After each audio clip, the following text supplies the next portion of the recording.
5장 16절로 23절의 말씀을 교독하도록 하겠습니다. 항상 기뻐하라. 범사에 감사하라. 이것이 그리스도 예수 안에서 너희를 향하신 하나님의 뜻이니라. 예언을 멸시하지 말고 악은 어떤 모양이라도 버리라.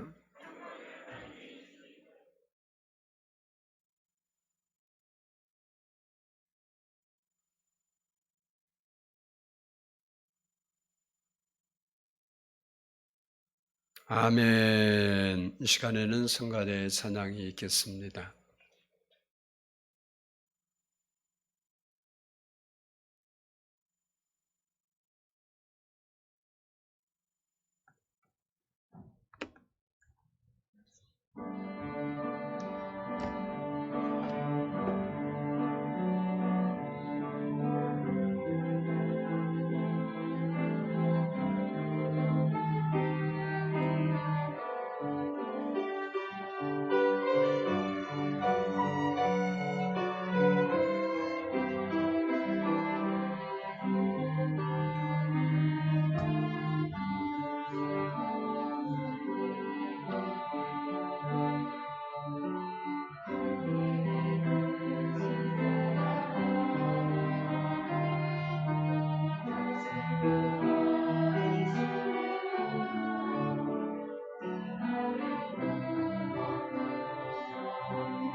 기도드리겠습니다.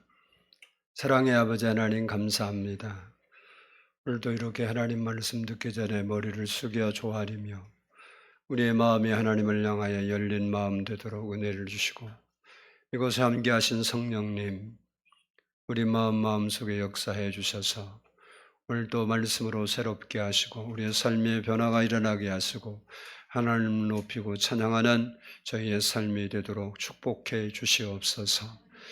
늘 우리와 함께하신 소망 되신 아버지 하나님, 이 시간도 주님께서 말씀으로 역사해 주시고 살아있는 하나님의 말씀이 살아서 우리의 심령에 역동적으로 역사하는 시간 되게 하옵소서.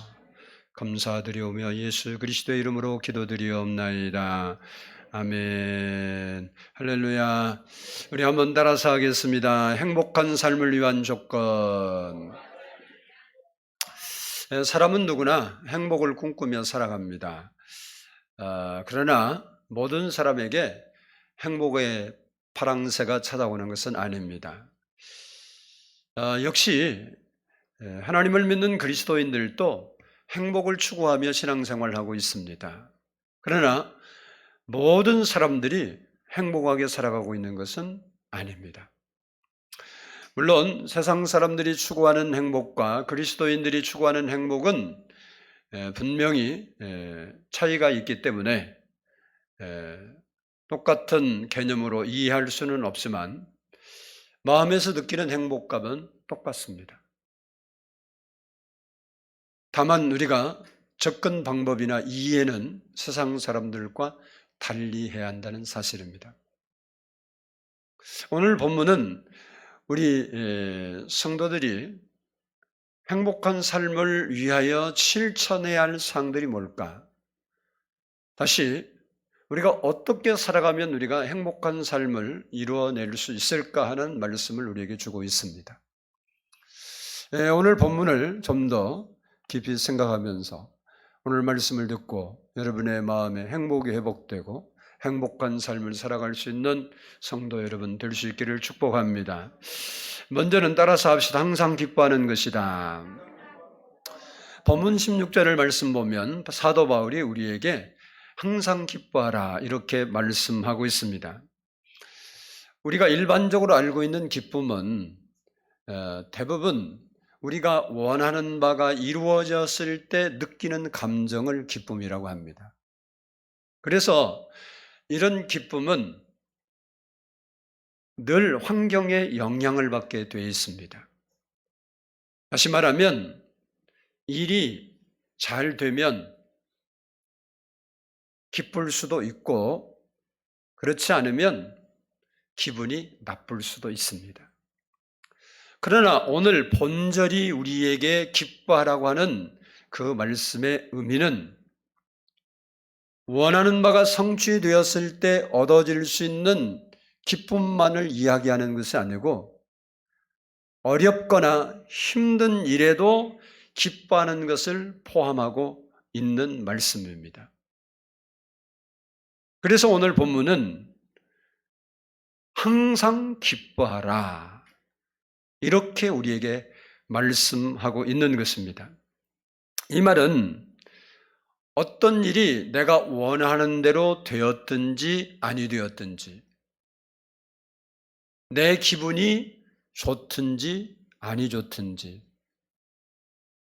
내가 좋은 일을 만날 때이든지 아니면 나쁜 일을 만날 때이든지 기뻐하라는 겁니다. 사실상 인간적인 입장에서 보면 이렇게 우리가 범사에 항상 기뻐하는 것은 거의 불가능한 일입니다. 성경을 보면 예수님께서도 환경을 보고는 기뻐할 일이 없었어요. 왜냐하면 하나님께서 이 땅에 이 세상의 모든 사람들을 구속하고 구원하고 하나님의 복음과 천국을 주시려고 오셨지만 예수님을 대하는 태도나 그들이 예수님을 맞이하고 행동하는 모든 행동들이 하나님과 대치되었기 때문에 예수님께는 그것이 기쁨이 될 수가 없었습니다. 그래서 예수님도 이 땅의 환경, 돌아가는 이런 모습을 보면서 기뻐할 수가 없어서 예수님은 기뻐하시기는 하셨는데 어떻게 하셨느냐? 성령으로 기뻐하셨다. 그렇게 성경은 증언합니다. 누가복음 10장 21절을 보면 그때에 예수께서 성령으로 기뻐하시며 그때에 예수께서 성령으로 기뻐하시며 이르시되 천지의 주제이신 아버지여 이것을 지혜롭고 슬기 있는 자들에게는 숨기시고 어린 아이들에게는 나타내심을 감사하나이다. 이렇게 말씀하고 있습니다. 그래서 이런 사실을 깨달았던 사도 바울이 빌립보서 4장 4절에서 주 안에서 항상 기뻐하라. 내가 다시 말하노니 기뻐하라. 이렇게 말씀했습니다.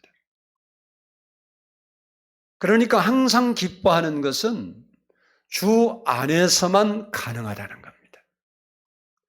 항상 기뻐할 수 있는 것은 예수님 안에서만 가능한 겁니다. 우리가 어느 경우라도 감사하며 살 수 있는 환경은 예수 밖에서는 되지 않습니다. 이 사실을 하박국 선지자의 고백을 통해서 찾을 수 있습니다. 하박국 3장 17절로 18절 말씀을 보면 비록 무화과 나무가 무성하지 못하며 포도나무에 열매가 없으며 감람나무에 소출이 없으며 밭에 먹을 것이 없으며 우리의 양이 없으며 외양간에 소가 없을지라도 환경을 보고 그가 감사할 만한 조건이 아무도 밭을 보든 외양간을 보든 양우리를 보든 과일나무를 보든 감사할 만한 조건들이 하나도 없었습니다.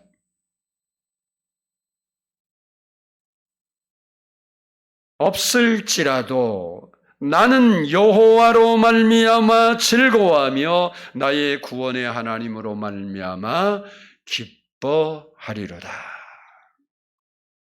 세상을 보고 환경을 봐서는 기뻐할 일이 하나도 없는데 하나님 안으로 돌아와 보니까 내가 기뻐할 일 천지다 그런 거예요. 우리가 예수 안에 있으면 365일 기뻐할 수 있습니다. 우리의 인생이 기쁨으로 넘칠 수 있습니다.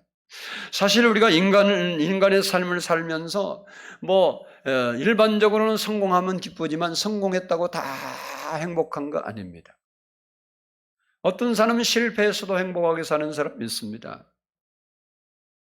건강하고 잘 산다고 해서 행복한 것이냐? 그렇지 않아요.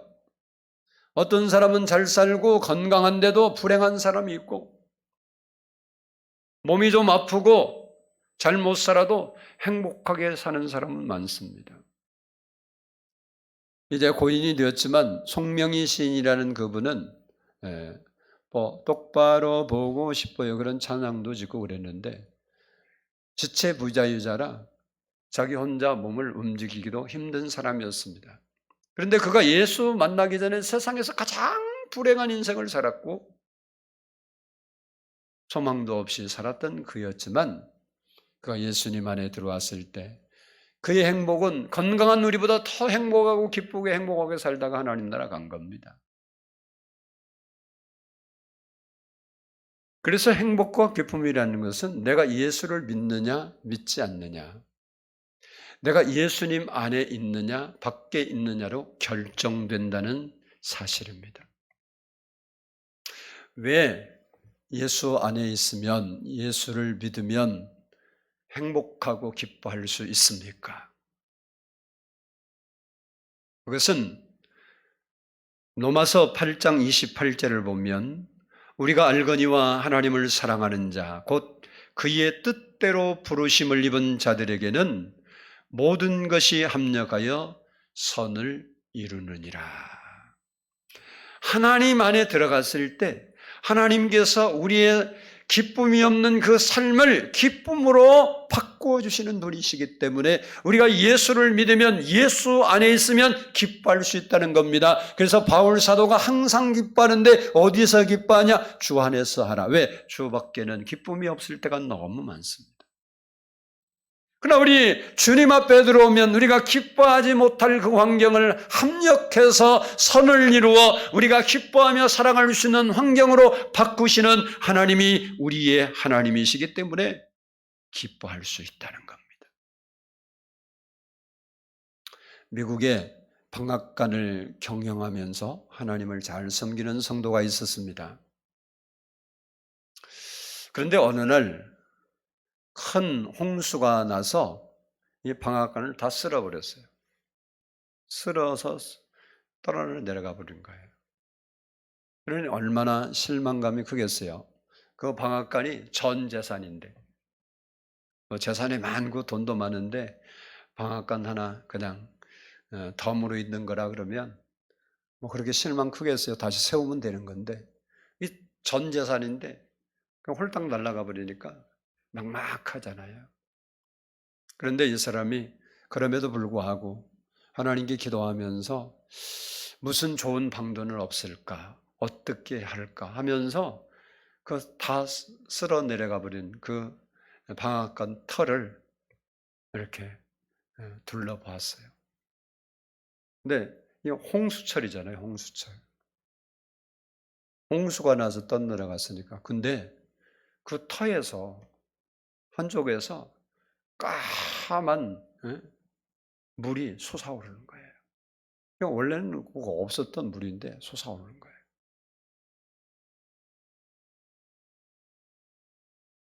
여러분이 홍수철에 살아보면 그런 걸 저는 시골에서 많이 경험했는데, 시골에는 이렇게 지금 김장철이잖아요. 김장을 하면 냉장고가 옛날에는 없던 시절에 저희들도 냉장고 없던 어린 시절이었습니다. 김치를 보관하기 위해서 마당 뒤편을 팝니다. 그래서 보통 항아리가 1m 정도 높이 정도 되는데 김치 항아리 독이 그렇게 파서 그걸 묻어요. 입구만 약간 나오게 하고 위는 집으로 덮어 놓습니다. 얼지 말라고. 그러면 이제 겨울 나고 여름철 될 때까지 하면 다 먹잖아요. 신김치까지. 그러면 그 김치독을 파내는 게 아니라 그냥 놔두고 깨끗이 씻어서 보관합니다. 그대로.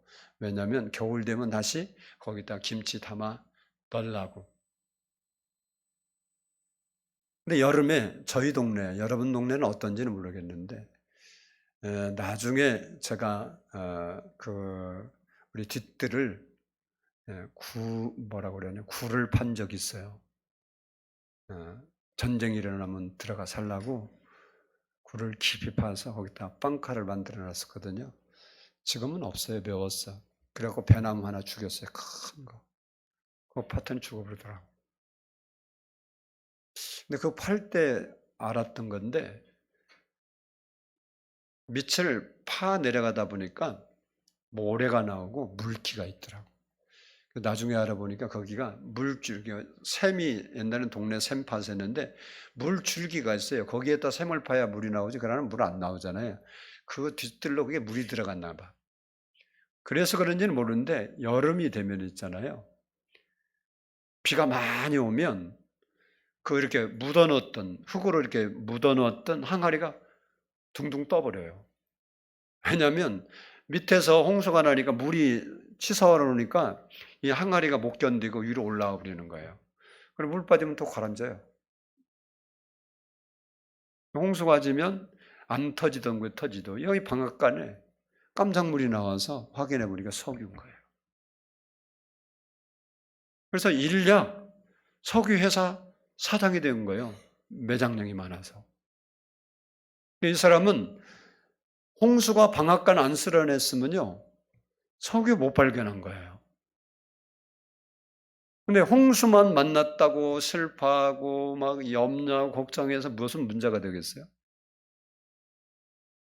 이처럼 하나님은 합력해서 선을 이루어 주시는 분입니다.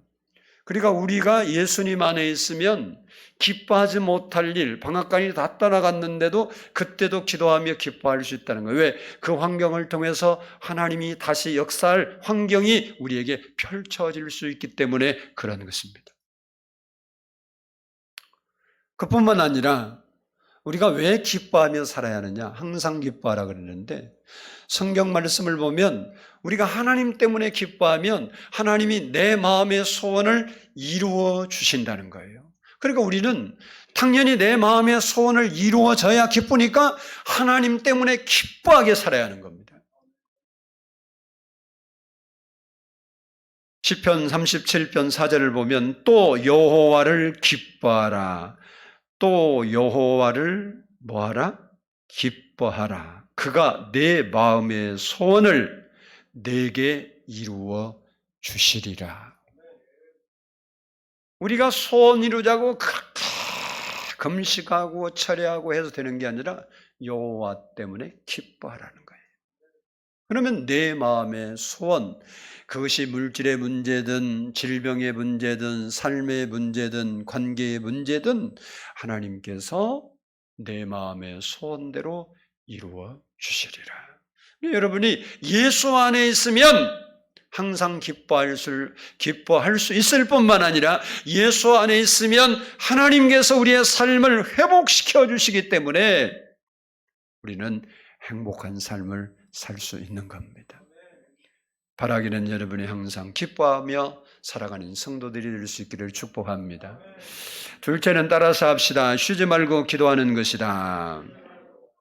본문 17절을 보면 쉬지 말고 기도하라 했고 에베소서 6장 18절을 보면 성령 안에서 기도하라 그랬습니다. 우리는 성령 안에서 항상 기도해야 한다는 거예요. 내 앞에 있는 모든 일이, 모든 문제가, 모든 사건이 나의 기도 제목이 되는 거예요. 기도가 뭐냐?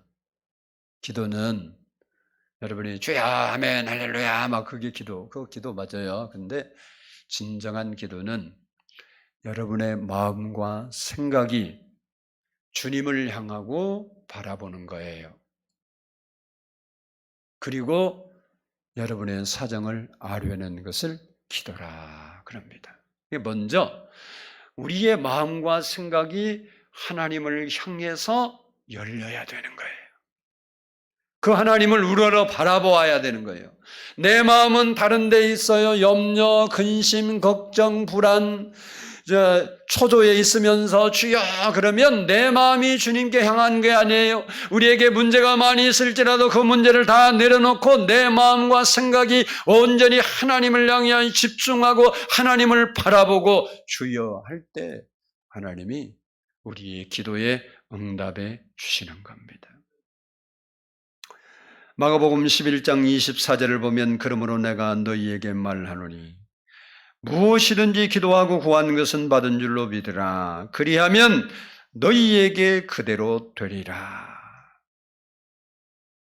그런데 사단은 우리의 마음과 우리의 생각이 하나님께 집중되지 못하게 합니다. 어떻게 해서 부정적인 것들, 곧 상처와 아픔과 슬픔과 좌절, 분노, 그리고 성내고 화내고 좌절하고 미워하고 염려하고 불안해하고 우울하게 해서 우리로 하여금 마음을 합해서 하나님을 바라보지 못하게 하고 기도하지 못하게 하는 거예요. 우리는 그런 상황이 우리에게 펼쳐진다 할지라도 그런 것에 기도를 중단하지 말고 성령의 도우심을 의지하여 하나님께 기도해야 된다는 거예요. 어떤 절망적인 상황에서도 하나님께 기도할 수 있으면 그 사람은 희망이 있습니다. 따라서 합시다. 아무리 절망적인 상황이라도 기도하는 사람은 희망이 있다.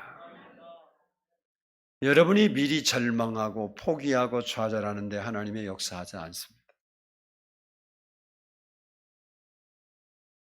우리가 절망과 낭만과 포기가 우리 앞에 다가올 때 우리는 그것을 부여잡는 것이 아니고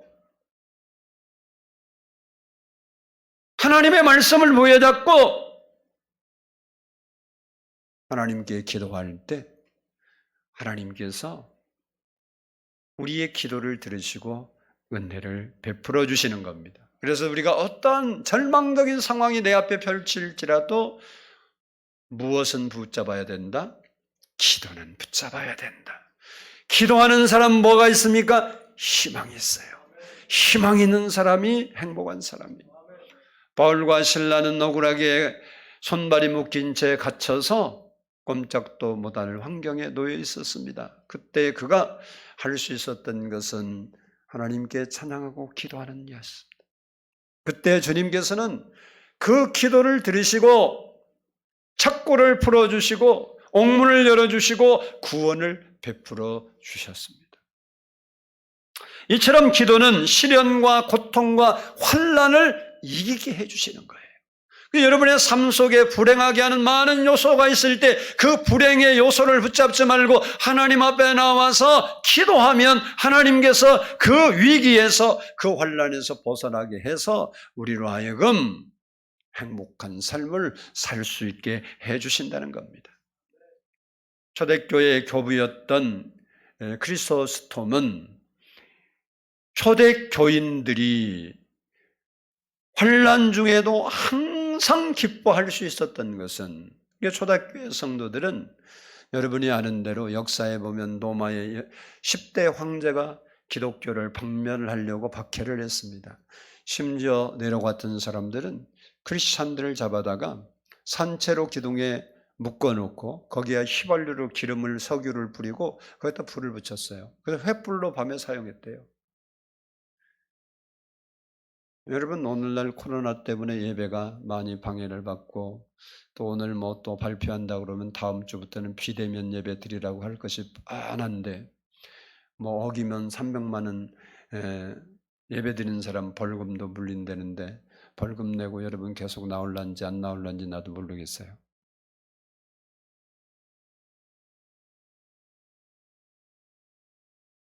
초대교인들이 그런 환난 가운데서 항상 기뻐할 수 있었던 것은 쉬지 않고 기도했기 때문이다. 이렇게 말했어요. 그러니까 초대교회 성도들이 기쁜 일만 있고 행복한 일만 있고 즐거운 일만 있어서 항상 기뻐했던 것이 아니라 그들에게는 죽음이 오락가락하고 자기의 재산이 전몰되고 인생이 갑갑해지고 인생이 불안해지고 그런 환난 속에서도 그들이 기뻐할 수 있었던 것은 그들이 쉬지 않고 하나님께 기도했기 때문이다. 기도를 쉬고 기도가 끊어진 사람은 아무리 여러분이 많이 가졌을 때라도 진정한 행복을 누릴 수가 없는 거예요.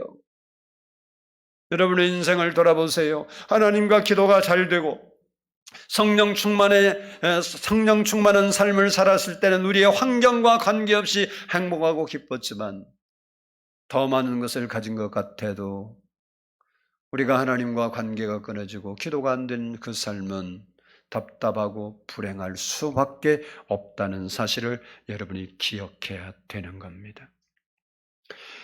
세상 사람들은 자기 나름대로 기도를 하겠지만 거기에는 응답이 없어요. 그러나 우리는 기도하면 응답이 있기 때문에 기도해야 되는 겁니다. 기도해야 영혼의 참 평안과 기쁨과 행복을 유지하며 살 수 있는 거예요. 기도하는 여러분 되기를 바랍니다. 기도해봐도 소용없더라 그런 소리 한 사람은 혀 짧은 사람이에요. 하나님을 못 믿는 사람이고 왜 소용이 없어요? 하나님은 살아서 역사하시는데. 세 번째, 따라서 합시다. 범사에 감사하는 것이다. 본문 18절을 보면 범사에 감사하라 그랬습니다. 우리가 인생길을 걸어가면서 기억하세요. 꼭 해야 할 일이 있고 해서는 절대 안 되는 일이 있어요.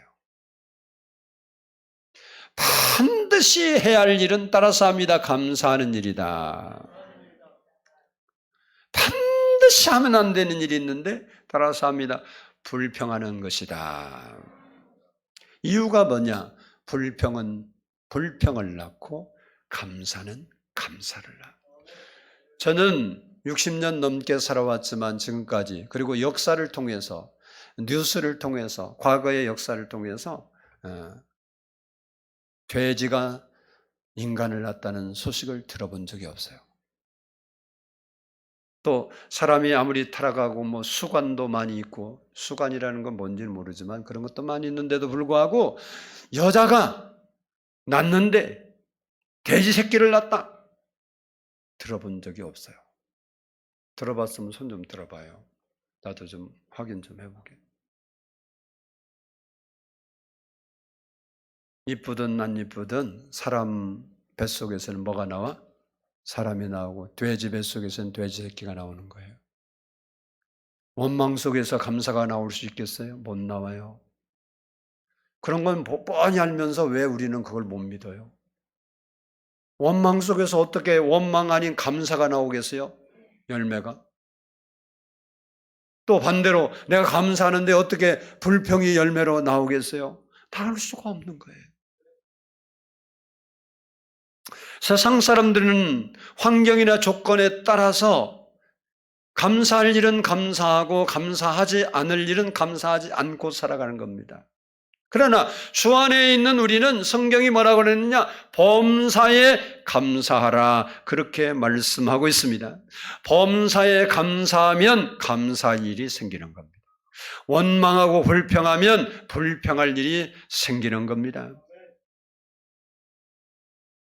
내가 감사하고 살면 내 자신의 삶이 풍요롭게 되는 거예요. 사람이 있고 없고를 떠나서 여러분의 마음이 삭막하고 감사가 없으면 행복이라는 게 없어요. 내가 지금 힘들고 어려워도 소망 가운데서 그래도 그럼에도 불구하고 내가 살아있는 게 감사하고 숨 쉬는 게 감사하다고 생각해 봐요.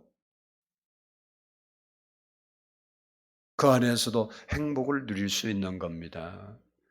감사는 자신의 생활을 풍요롭게 할 뿐만 아니라 다른 사람과 주변을 행복하게 만드는 겁니다. 기억할 게 있습니다. 천국에는 따라서 합니다. 불평이 없다. 뭐가 없다고요? 천국에는 불평이 없습니다. 대신 지옥에는 뭐가 없을까요? 감사가 없습니다. 지옥에는 뭐가 없다고요? 감사가 없습니다. 천국에는요, 불평이 없습니다. 다른 말로 말하면 천국에는 뭐가 있어요? 감사가 있어요. 지옥에는요, 불평이 있어요. 그렇다면 여러분은 어디에서 살아가고 있습니까? 여러분은 하나님께서 하나님의 자녀 삼아주시고 천국의 시민권자로 여러분에게 축복하시고 하나님 안에서 천국의 삶을 살도록 천국 동네로 부르심을 받았는데, 여러분은 지금 천국 동네에 살면서 천국의 삶을 살아가고 있는지, 아니면 쓸데없는 것 수입해갖고 천국 동네에 없는 지옥 동네에 있는 불평을 수입해갖고 내 삶의 생태계를 파괴하고 있는지 살펴봐야 돼요. 우리나라 식물도 지금 저기 밑에 집에 빨간 그 식물이 외국에서 온 식물, 그 이름도 잃어버렸는데 갑자기 생각나는데, 그거 여행지로 만들 때 그것이 생태계 다 파괴한대잖아요. 물고기 큰 거 좋아해갖고 베스인가 그거 잡아다가 갖다 집어넣어갖고 호수고 그 베스 들어갔는데 다 고기 토종 다 없애서 그거 돈 주고 잡아내죠.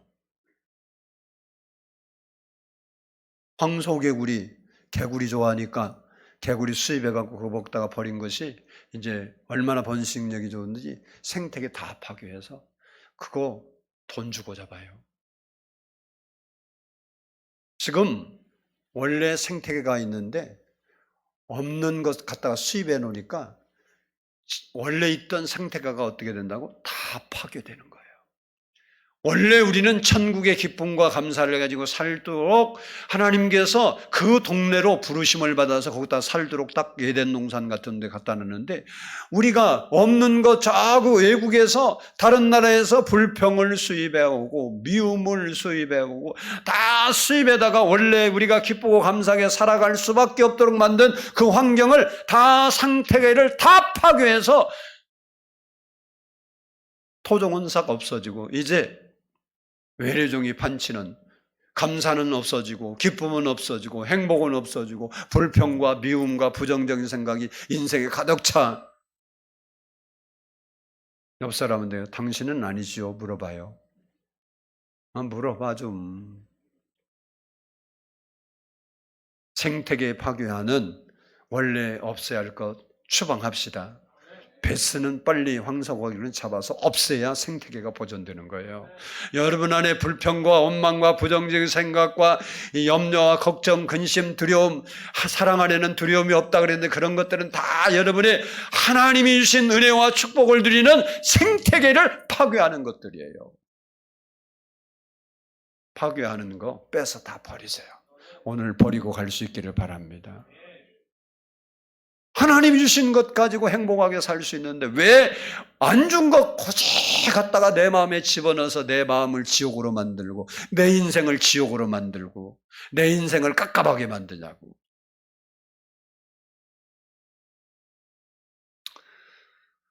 범사에 감사하는 삶이 천국의 삶이요 행복한 삶인 것을 기억하시기 바랍니다. 네 번째로 따라서 합시다. 은사를 귀히 여겨야 한다. 19절 20절 말씀 보면 성령을 소멸하지 말고 예언을 멸시하지 말라고 말씀하고 있습니다.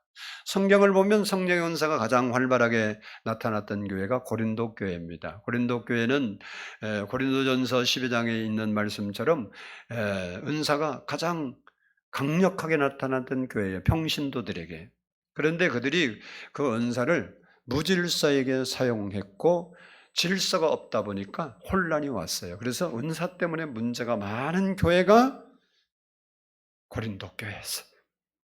그런데 반대로 오늘 본문에 나오는 데살로니가 교회는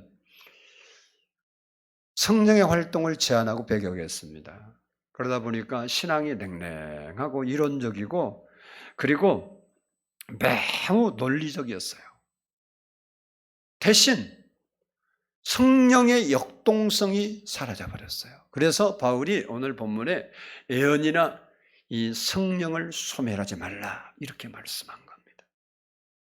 여러분 신앙생활은 머리로 하는 것만은 아니에요. 가슴도 따라가야 돼요. 아멘. 그래서 머리는 냉정해야 하고 이성적이어야 한다는 거예요. 논리적이에요. 여러분 하나님 말씀에 논리적이고 이성적으로 접근을 해야 돼요. 믿습니다. 무조건 하면 절대 안 되는 거예요. 그러면 이단되는 거야. 성경도 모르고 이만희가 구주라고 따라다니는 병신들도 있는데 영적 병신이라고. 왜? 성경을 모르니까 이성적으로 안 따르니까 뭐가 거기도 있으니까 갈 거 아니에요. 마음이 뜨거워진 게 간 거지. 그 사람들이 거기 갔는데 아무것도 없다. 거기를 왜 가 있겠어? 사단도 다 역사하는 거야. 그 사람들은 나름대로 행복을 찾는 거예요. 그런데 그 행복이 비틀어져서 문제지. 머리는 냉철해야 되는 거예요. 지식적이고 이론적이고 논리적이어야 하는데 가슴은 뜨거워야 한대. 근데 이게 둘 다 뜨거워지면 문제되고 둘 다 차가우면 문제가 되는 거예요. 기독교가 신비가 없으면 뭐로 예수 믿어요? 하나님이 역전 인생을 만들어주지 않으면 뭘로 하나님을 의지합니까? 천국이 없는데 예수 믿을 이유가 뭐가 있어요? 기독교는 처음부터 끝까지 다 신비예요. 근데 신비에 사로잡히면 신비주의가 되고 냉철하지 않으면 하나님 말씀에 떠나게 돼 있는 거예요. 그래서 기도면 다 된다. 다가 음성 들었다. 그래갖고 이상한 데로 빠지는 거예요.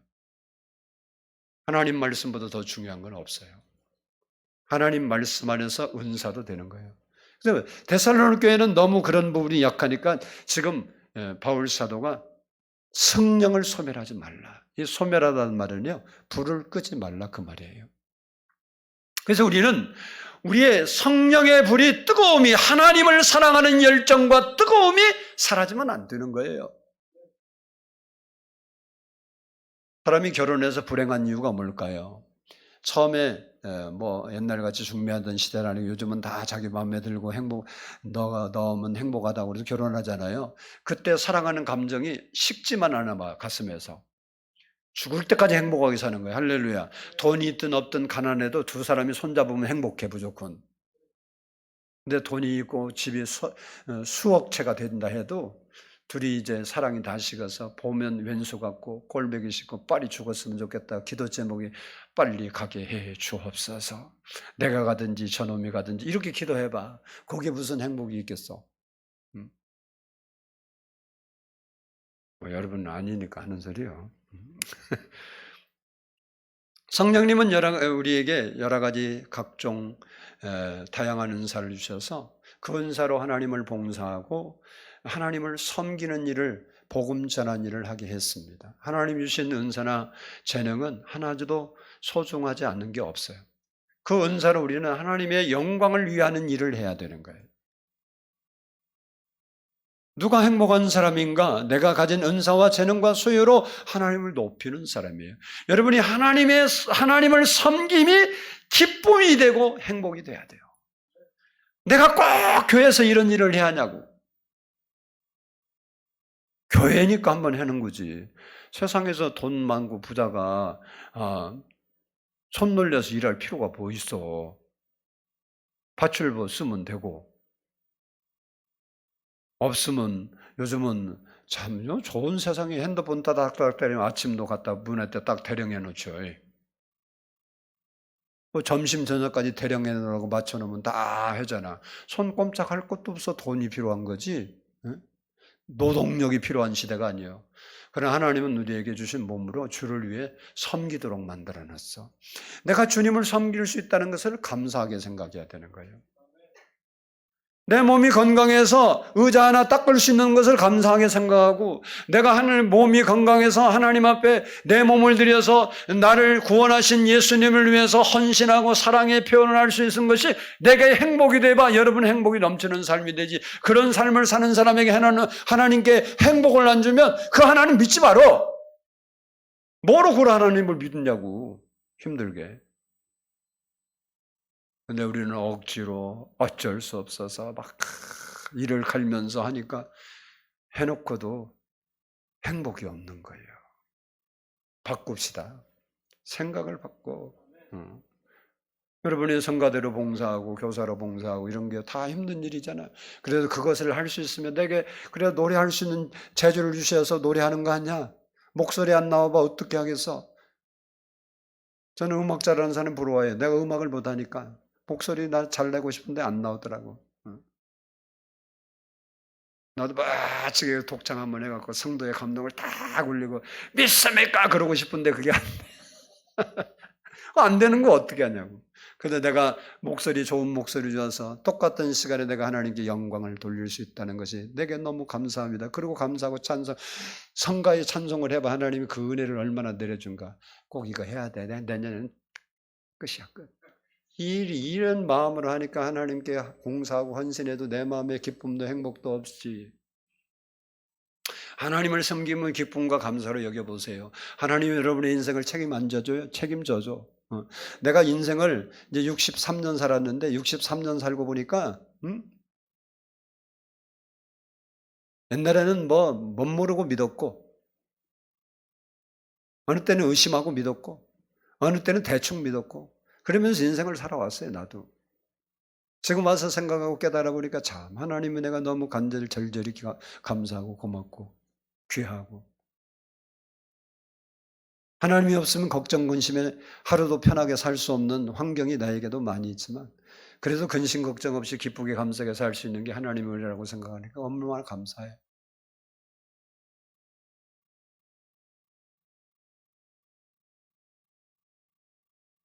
하나님을 섬김이 여러분에게 기쁨이 되고 행복이 되기를 바라면 내가 하나님이 물질 주셔서 물질로 섬길 수 있고 하나님께 내가 건강 주셔서 몸으로 섬길 수 있고 시간의 여유 주셔서 내가 시간으로 하나님께 드릴 수 있음이 내가 너무 감사합니다. 하나님이 너무 감사합니다. 그리고 여러분이 진짜 감사한 마음이 여러분 마음에서 일어나봐. 하나님이 여러분의 소원을 안 들어주시면 하나님 돌아가신 거예요. 반드시 역사에 걱정하지 마라. 그렇게 해도 안 되면 나한테 찾아와. 내가 보상해 줄게. 그 마음이 있는데도 안 되면 마음이 안 돌아오니까 하나님이 역사를 안 할 뿐이지. 다섯 번째 따라서 합시다. 범사에 좋은 것을 취해야 한다. 21절로 22절 보면 범사에 헤아려 좋은 것을 취하고 악은 어떤 모양이로 버리라 그랬습니다. 본문의 교훈은 가장 좋은 것을 취하라는 겁니다. 이 말은 우리가 분별력을 가지고 살아야 할 것을 우리에게 교훈해 주고 있는 거예요. 분별력이 필요하다. 어떤 것이 선한 것인지 악한 것인지, 이것이 하나님이 기뻐하시는 것인지 싫어하시는 것인지를 분별할 수 있어야 된다는 거예요. 다시 말하면 그 사람이 나와 어떤 관계에 있느냐 하는 인정과 감정과 관계보다 더 중요한 것은 하나님이 이 일을 기뻐하시는 것인지 아닌지를 분별하는 거예요. 그리고 이 일이 내게 얼마나 큰 유익을 가져다 주느냐 아니냐, 이것이 중요한 것이 아니라 이 일이 악한 일이냐 선한 일이냐를 구분할 수 있어야 된다는 겁니다.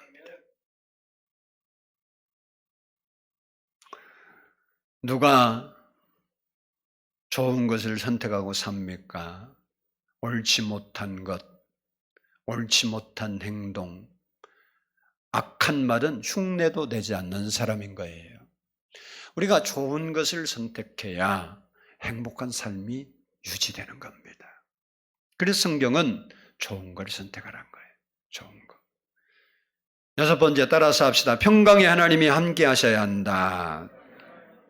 23절을 보면 평강의 하나님이 친히 너희를 온전히 거룩하게 하시고 라고 했습니다. 누가 함께 하느냐, 누가 보호하냐에 따라서 행복과 불행이 결정돼요. 행복을 파괴하고 불행을 만들어내는 마귀와 함께하면 모든 것이 파괴되는 거예요. 행복도 파괴되고 안정도 파괴되고 믿음도 깨어지고 마는 거예요. 그러나 평강의 하나님이 나와 함께 하시면 잃어버렸던 평강을 다시 찾고 안정을 다시 찾고 행복을 다시 찾을 수 있습니다. 하나님이 함께하는 사람은 하나님이 주시는 평강과 구원을 체험했기 때문에 그는 기뻐하며 행복하게 살 수 있게 되는 겁니다. 그래서 여러분과 함께 하시는 하나님이 여러분과 함께 하신 것을 믿고 살아야 되는 거예요. 마지막으로 따라서 합시다. 흠없게 보존되어야 한다. 23절 끝을 보면 너희의 온 영과 혼과 몸이 우리 주 예수 그리스도께서 강림하실 때에 흠없게 보존되기를 원하노라. 이렇게 말씀하고 있습니다.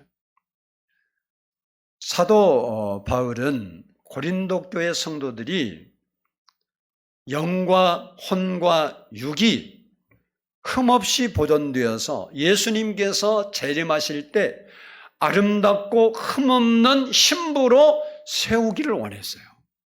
그러면 우리가 아름답고 흠없는 예수님의 신부로서 살아가려면 어떻게 하는가? 그것은 우리가 하나님의 형상을 회복하고 예수 그리스도의 인격과 성품을 닮아가는 사람이 되어야 합니다. 그러면 내가 닮겠다고 닮아지는 게 아니에요. 어떻게 하느냐? 그래서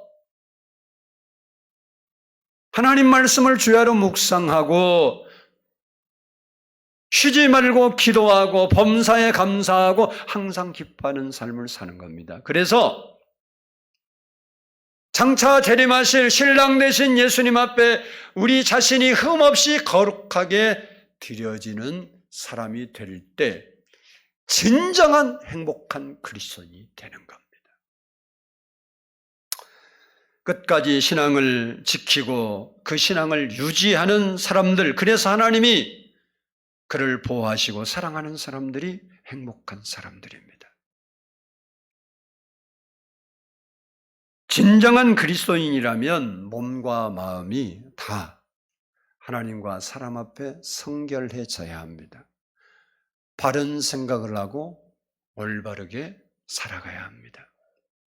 그리하면 행복한 그리스도인이 되는 겁니다. 하나님은 우리를 불행으로 부른 것이 아니라 행복으로 초대했습니다.